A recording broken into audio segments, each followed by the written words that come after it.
பொதுமக்களை காப்பாற்று. சேலம் மாவட்டம் தம்மம்பட்டி பேரூராட்சி தலைவியாக திமுகவைச் சேர்ந்த கவிதா உள்ளார். ஊழல் புகாரில் சிக்கிய கவிதாவை பதவி நீக்க வலியுறுத்தி அவர் மீது நம்பிக்கையில்லா தீர்மானம் கொண்டுவர திமுக, காங்கிரஸ் உட்பட 11 கவுன்சிலர்கள் தொடர்ந்து வலியுறுத்தி வந்தனர். அதன் ஒரு பகுதியாக 11 கவுன்சிலர்களும் வாயில் கருப்பு துணி கட்டி அலுவலக நுழைவாயில் முன்பு தர்ணாவில் ஈடுபட்டனர். இச்சம்பவம் தம்மம்பட்டியில் பரபரப்பை ஏற்படுத்தியது.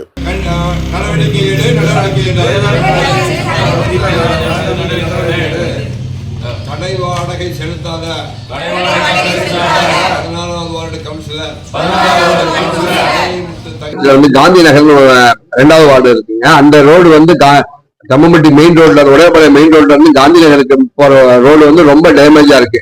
குண்டும் குழியுமா இருக்கு. மழை காலத்துல மக்கள் எல்லாம் போக முடியல. அங்க ஒரு 10,000 மக்கள் வசிக்கிறாங்க. அந்த மக்களுக்கு அந்த ரோடு போடாம சாலையே குடியிருப்பே இல்லாத பகுதி யூடிஎம் நகர்னு சொல்லிட்டு அந்த நகருக்கு சாலை ஒதுக்கி இருக்கோம் அப்படின்னு சொல்லிட்டு 60 லட்சம் ரூபாய் அதுக்கு ஒதுக்கியிருக்காங்க.